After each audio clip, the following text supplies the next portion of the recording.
I know. Right. Let's see. It was actually made prior to his confirmation hearing to become labor secretary. He was asked in an interview by the Trump administration when they were vetting him, saying, is this whole Epstein thing going to cause us problems? He said, it's not going to cause us problems because I was told to back off, that Epstein was above my pay grade, and that he's some sort of intelligence. Great point. So it wasn't when he was under the seat. That's important. Second thing is this, this Maxwell connection is kind of shocking. If you really take a look at what's going on with it, Robert Maxwell, the billionaire from the UK who owned a newspaper empire there have been allegations and claims for many years. He died in 1991, by the way, in a completely bizarre way. He was standing naked on his yacht named after his daughter, and then jumped in or fell into the ocean near the Canary Islands and either drowned or had a heart attack, and there isn't even a clear cause of death for him. The claims have been made over the years that he was Mossad. In fact, the British Foreign Office believed that he was absolutely a double agent, and they believed that he was Mossad.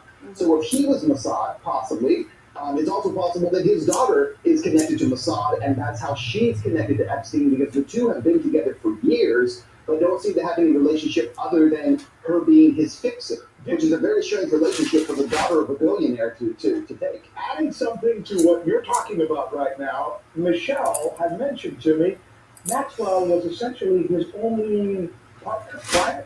Right, so the daughter of Robert Maxwell, Ghislaine Maxwell, pretty much acted as this recruiter and even sometimes a participant in this sexual abuse. But I think Ben is absolutely hitting the nail on the head. We have this father of his partner in crime with very strong ties to Mossad, who's been accused of being an Israeli agent by many journalists, including Pulitzer Prize-winning journalist Seymour Hersh. And in a book called Robert Maxwell, Israel's Super Spy, that actually really details both his life and death, a very strong case is made for the fact that he was actually assassinated by the Mossad after he became a liability. All right, let me push back on both of you here a little bit. Could it be that Maxwell just happened to be one of his many clients?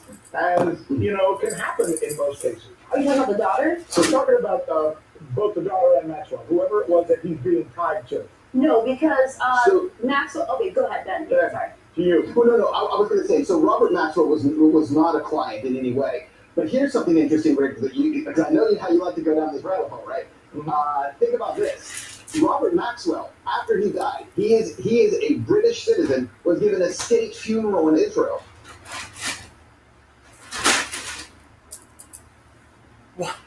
I actually paused it. I'm like, hang on, what? Like the guy's expression here. Can't see my face, but if you can see it, I'm like, what? What did you just say? What? Minister rabbit hole, right?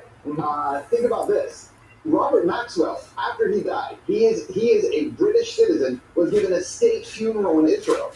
The Prime Minister got up and said that he had done much more for Israel than anyone could ever know this day during his eulogy. So Robert Maxwell was clearly tied in ways to the state of Israel that go far beyond what the average person would be, even the average billionaire. But he was connected very, very heavily to that. As for his daughter, in terms of her involvement, again, her relationship to Epstein is so important because, again, here's a woman who seems to go around and recruit these girls for him and gets nothing out of it, other than to be like kind of his partner in crime. And then the last thing I'd say about this, the black book that Epstein has the names of so many, and not just in the United States. We're talking about U.S. politicians. We're talking about, again, his relationship with people like Prince Andrew, the king of Saudi Arabia, King bin Salman, is in that book. So he's connected to people all over. Oh, no, listen, people with whom the Israelis would want to connect. I read the New Yorker today, Dave Sherman's piece. I saw some of the new names that are out there.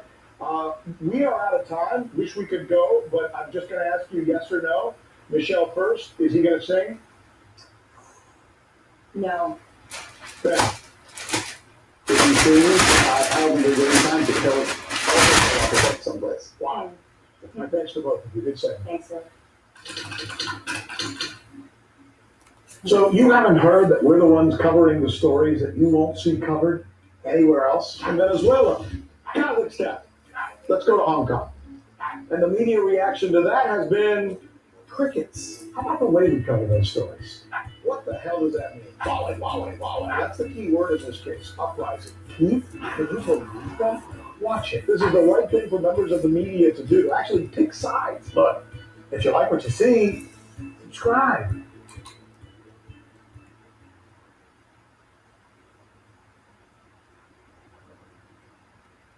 Now, our Phenom named this segment where we bring in a curious case of Jeffrey Epstein. And sad. Remember we told you that inside Epstein's safe, investigators found a fake passport, right? Well, tonight, the Daily Beast is reporting that the passport was stamped in countries all over the world. What's with that?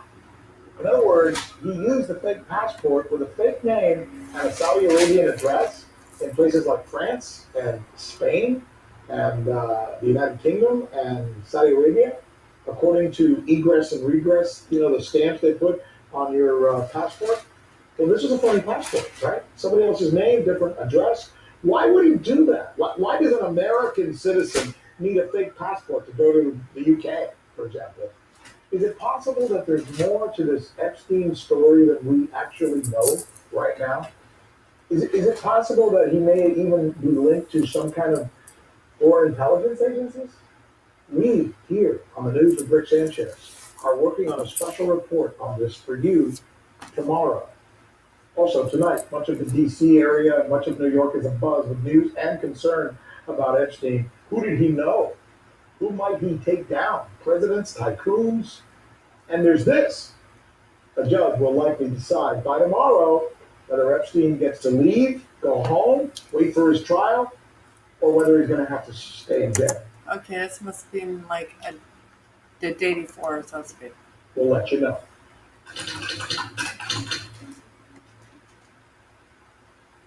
Alright, that's pretty much all I wanted to show you guys. And it's funny how it coincides with the domestic terrorism that's now being output with the conspiracy theories. And guess what? Most of the conspiracy theories that are being talked about right now, nothing to do with aliens, nothing to do with this and that. It has to do with secret agents to the government and stuff like that. And it's just, I find it so ironic that it's just right at the same time this whole Epstein thing is come into play. Yeah, and they're just trying hard to cover up their tracks like that. It's hard to hear. It's hard to swallow because the truth is never easy, right? So, hope you guys enjoyed.